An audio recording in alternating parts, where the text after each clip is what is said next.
guys, welcome back to Medical Coding with Blue. It is Q&A Tuesday. If you are brand new to my channel, welcome. I am Blue, I'm a medical coder, and this is the #1 question and answer show about medical coding airing on Tuesday.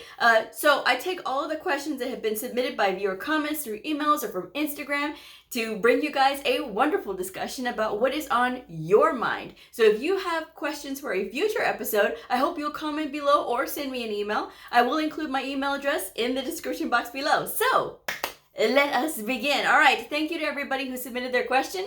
Let's get started. All right, first question. How stable is this career field? I keep hearing that more and more of these jobs are being outsourced for cheaper labor in other countries. So Monday night's episode, I talk about this in the episode titled, Is Medical Coding Going Away? It's not, and I explained in that video what happens when work gets outsourced. It always comes back. So if you're interested in checking out that video, I will leave the link in the description box below. So when you're hearing things from people, right? I heard this from so-and-so. I heard this from so-and-so. Make sure that you're getting your information from reputable resources, not just hearsay, all right? Because people have a way of spinning things or saying things, and you don't want to get caught up in somebody's hearsay, right? You need facts, okay? Because that is all about medical coding as well. You got to bring your facts, so you may as well get used to it, right? But yes, always check your facts. And when people are saying those things, you know, sometimes they don't quite understand, or sometimes they may not even be from our field. So that is something to think about when you're getting your information. So like I said, start doing your research, all right? So next question. I have a question. I stumbled upon medical coding a while ago and I became interested in it. I am currently a certified veterinary technician and have a bachelor's degree in biology. Would just taking the courses through AAPC offers be enough? I took terminology and anatomy and physiology classes when I got certified and my degree, and use it on a daily basis at work. Of course, you can skip over that because you already have that background. Clearly, you went to college for it.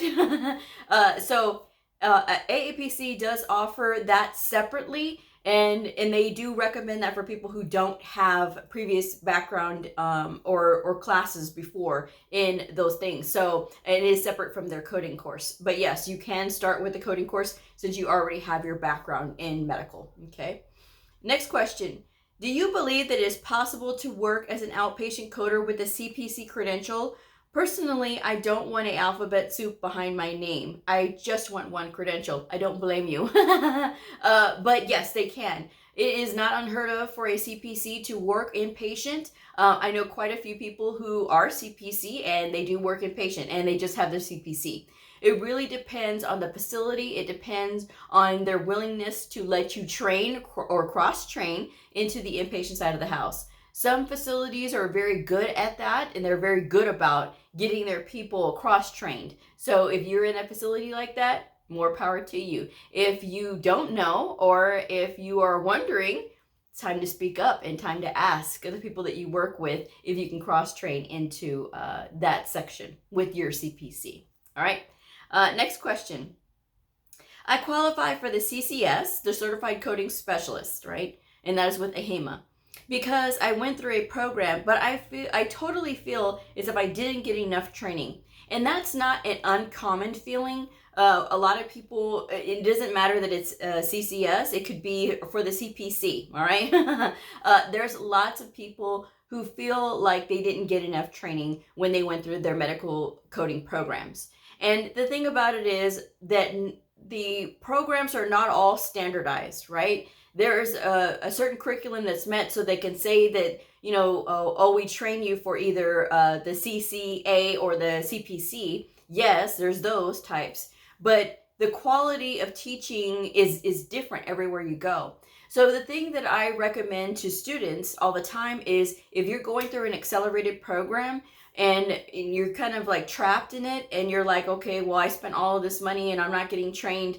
They already have your money. So it's time to just go ahead and start buckling down. I have plenty of resources on my YouTube channel where I'm talking about study tips and websites that are helpful for medical coders, and other study tips that you can look at, some resources that can help you.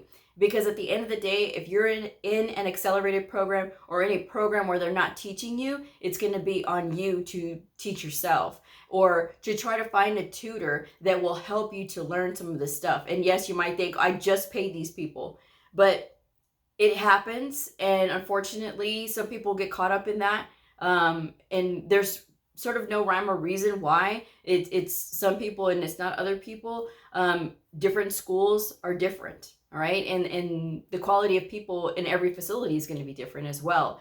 So like I said, the best thing that I can recommend is that you buckle down, find yourself a good tutor. I'm a tutor. I leave my rates in the description box below. If you don't want me, that's fine. There's plenty of other tutors on LinkedIn. I see them all the time. I am on LinkedIn at Medical Coding with Blue, and there's tons and tons of them on there. My recommendation is to shop around, ask around, see who recommends who, and that maybe that will help you. But getting that sort of guiding hand, and while paying for it, may be like, well, the thing is, it's an investment in your future, and you never know if that little bit of investment is going to be to help you to understand. It just depends on who's tutoring you. And sometimes people do better when they are one-on-one. Or you can try to go with the school and tell them, hey, I need help. You have to be able to speak up as well. Because sometimes people don't get it and they don't say anything. And when they don't say anything, how is a teacher supposed to know that you don't know anything? And if you're in a big group, you still paid your money the same way that everybody else did. So they have to be able to give you some kind of answer, right? Or some kind of explanation or some kind of way of understanding. So that would be the only thing that I can recommend. Unfortunately, it is mostly independent study that we do even when you are in school. And that is one of the things that they don't tell you, especially when they're signing you up for these programs. So that's something to be aware of, but it's not impossible. Lots of people have done it. When I was learning on my own, I learned on my own when I was in school, because they literally sat me in front of a computer and said, like, here, learn. And so there wasn't any like instruction one-on-one. We had this guy that would come in and he would talk to us and give us like a seminar, and he was kind of creepy, so I didn't really pay attention too much to him, But that being said, I mean, it was literally all, okay, I got to read this and I got to try to understand. And there was not YouTube back then. So if you are in now you're coming in and you're seeing that there's not a lot of us on YouTube, and that's fine. But the thing is, when you're out there and you're looking for information, go to reputable resources. Make sure that you are looking in the associations. If you're a member of the association, either a HEMA association, association, either a HEMA or a APC. Sometimes they have mentors for students. So you could try to reach out and find a mentor, and that will always come in handy as well. Or you can post on LinkedIn. I've seen that plenty of times where students just post, hey, I'm a student and I'm learning medical coding, and I'd like to see if I can find a mentor out there. And there's lots of people that will volunteer their services and time that says, oh yeah, I'll mentor you. So, you never know, but you got to be able to speak up. So that's my advice there. All right, and good luck to you. All right, next question. I'm about to start my classes through AHIMA thanks to you. Oh. I'm buying my books today, but I see that there is an option to purchase the 2022 books. Are the 2021 books okay if I start the classes this month? This month being the month of March.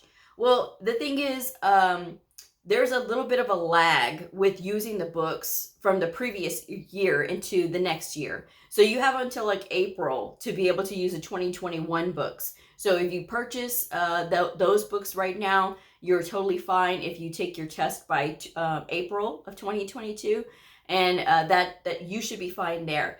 If you plan on taking your exam a little bit later in the year, in 2022, then you'll want to go ahead and purchase the other books later on, the 2022s.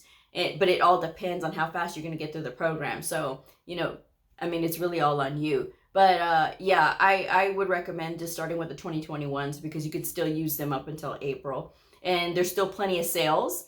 And usually around December, November, December, they start having the sales on the next year books. So, that's something to look out for. Optum 360 Coding is the one that I recommend their books. They do have tons and tons of very helpful books for medical coders. This is not an ad for Optum 360, but in my opinion, they are the books that I trust. They are the books that I love. I love, love, love their books. And so I have to stay away from their website because when they do have a sale, it is very tempting to get more of those books. So trying to be good, but I'm just letting you guys know about it. So a very good website to keep handy when you do need your latest books. All right. Next question. I am concerned with finding employment without 2+ years of experience. Who wants to complete a program just to not get hired? Here's the thing. A lot of people sort of, especially if they don't know, like students, and if they don't know that a lot of places are going to say that they want somebody who has experience, but you still have to apply anyway. And a lot of times new people don't know this. They're just like, oh, they want experience. I can't apply there. I'm looking for an entry-level position and everybody wants experience. So where do I apply at? You apply everywhere, okay? The name of the game is to get your foot in the door. And so this means if you have to start off in medical billing, if you can't start off in medical coding, you can start off in medical billing. You could start off in prior authorizations or risk adjustment coding. With risk adjustment, oftentimes they're not even looking for credentialed medical coders. So if you stroll up in there with a credential, then you're good to go. The AAPC does have the CRC credential, but again, I have looked at job postings and I have seen the risk adjustment coders, they say they don't even need experience. So that is an option for you if you are looking at, starting somewhere else other than medical coding just to get your foot in the door. But these positions, risk adjustment, prior authorizations, and billing is going to give you a background and just a taste and just a touch of coding because you're going to be working with codes. So it's not about applying them in most cases with like the billing and things like that, but it is going to be about getting familiar, and that is what is going to put some stuff on your resume, and that is the important thing when you're getting started. So yes, you can't let the fact that they say that they want experience deter you from still applying anyway, because a lot of people have applied, and this is what I always recommend, that even when you don't have experience, to apply anyway. And when I did a show a few months ago now about this very topic, I said, how did you get your first job? What are some of the things that you did? And I said, did you have somebody hook you up? Did you apply everywhere till somebody gave you a chance? And that was the most popular response at like 51%. So that is what you have to do. And you can't take no for an answer. There's going to be a lot of people that tell you no when you're trying to apply in the beginning. But that's part of the shaping process.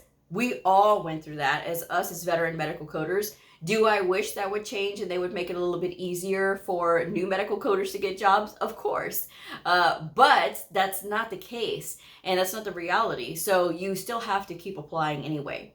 And if people who just got their credential at the beginning of the pandemic were able to get a job while we were all under pandemic, it is possible, guys. It's just something I'm telling you guys to give you guys hope, because it is possible, but you do have to be prepared for that level of rejection. It is a lot, and it is going to take a toll on you.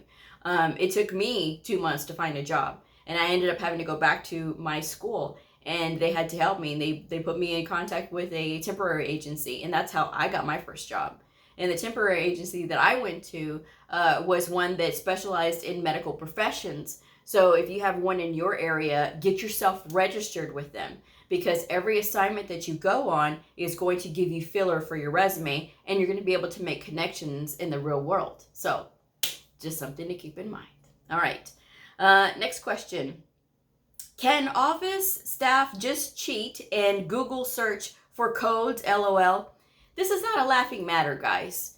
And it's when you're looking up codes, and say for instance, you can't find the code in the book, and for some reason your encoder is giving you the runaround and it doesn't seem right, and you just sort of start to Google what is the ICD-10-CM code for whatever diagnosis you're trying to find, right?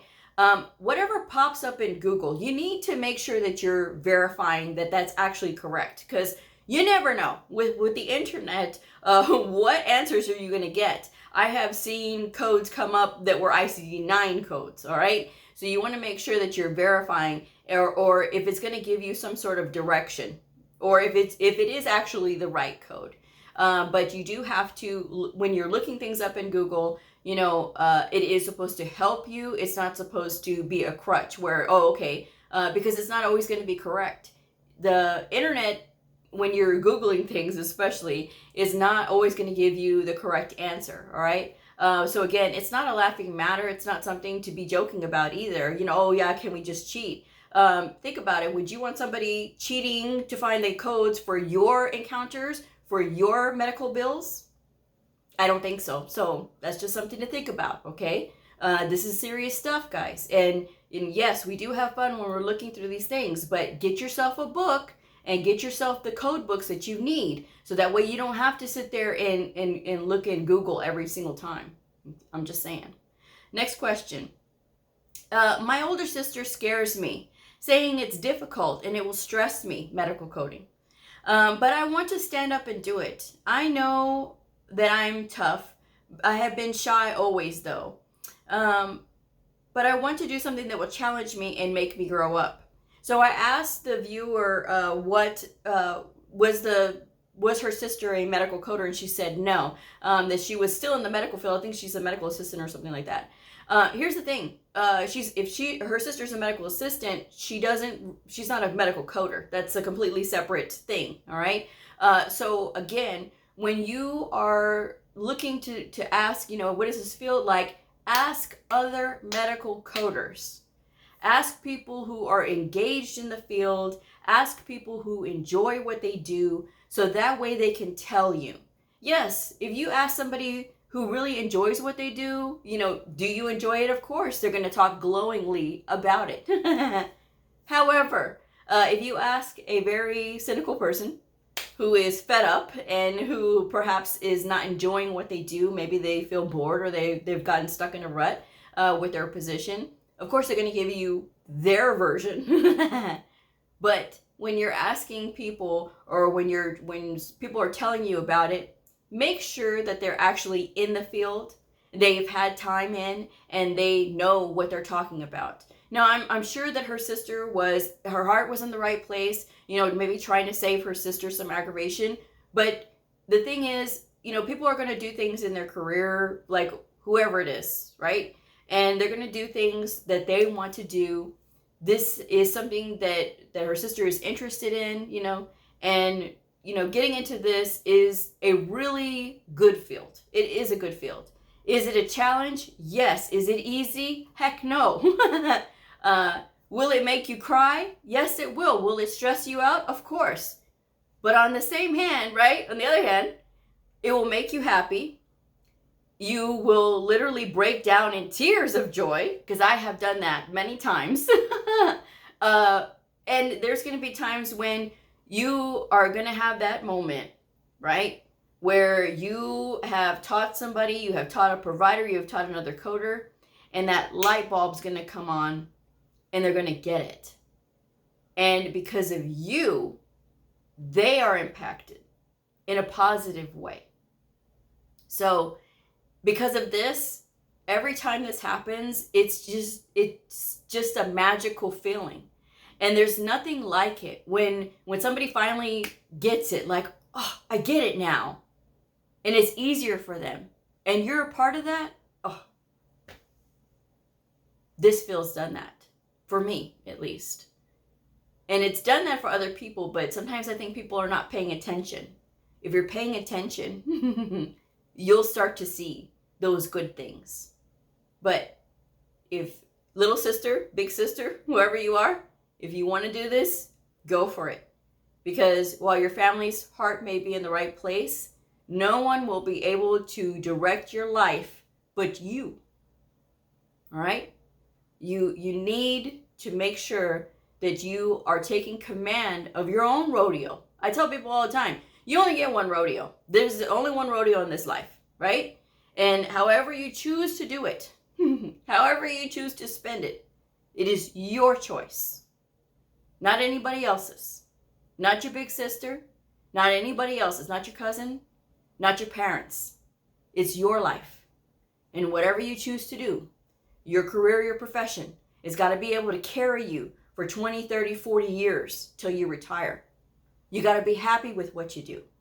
You can't just pick a field and be like, oh, I'm picking this field because the money's good, but I'm miserable as heck. So you want to spend all that time being miserable?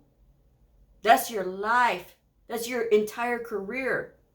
You know, like I always tell people all the time, I feel lucky that I get it, right? I understand. I understand and I get it that I enjoy what I do. I have passion for what I do. That's undeniable. If you spend any time watching my videos, you guys know I have passion for what I do. I don't work. This isn't work for me. And I feel extremely lucky to be able to have that. And a lot of people don't get that because it doesn't register. But it's there and it's possible. But you got to make that decision for yourself. And that's just my advice. And good luck. All right. Next question. Optum 360 should write you a huge check. Oh, because of you is why I purchased the Optum 360 ICD-10 CM coding book and is going to purchase the HCPCS Level 2 as well. I love how colorful their books are. I am a book lover too. Do you recycle your old coding books? It depends. Some I keep depending on how I have used that book before. And I like some of the color plates, like the anatomy plates and things like that, or other information that doesn't expire in there, right? And sometimes I will pass my books along to somebody else that I know is going to get into the field. So that's what I do with my books. There are places that you can recycle. Usually places like at the schools, they have those recycle bins where they take like old phone books. But you know, there's plenty of places you could take them to the library. Sometimes the library will take them from you and, you know, accept a donation, you know, because it's still like a reference book. So, you know, that's something that you can do. But yeah, don't throw them away. At least recycle them. Take them to a recycling center or something like that. So that way, you know, we can protect the environment. All right. So, I got 22 minutes. Okay. Last question. Hey, I have a question. So my year with the AAPC course doesn't expire until February 28, 2022. So if I was to take the test next year in January or February, would there be a ton of new stuff on the tests and in the new 2022 CPT books and such? So the updates depends on what gets updated. You know, there's no way to know right now how much is going to be updated, but it's not going to be so drastic that you're not going to know what to do. Okay, that you can look at. And as far as the tests and stuff like that for AAPC, I'm not even credentialed with AAPC. I'm credentialed with AHIMA. So I don't know. You would have to ask around, I guess, or see. But you know, that's AAPC. So I don't know. All I know is they have their domains, and that's what you study. Okay, so just keep that in mind. All right, I'm gonna wrap this one up, but thank you guys for joining me. I truly appreciate it. Give this video a thumbs up, and if you liked it, please share this if it helped you. Subscribe if you haven't already, and I will see y'all on the next episode. Bye!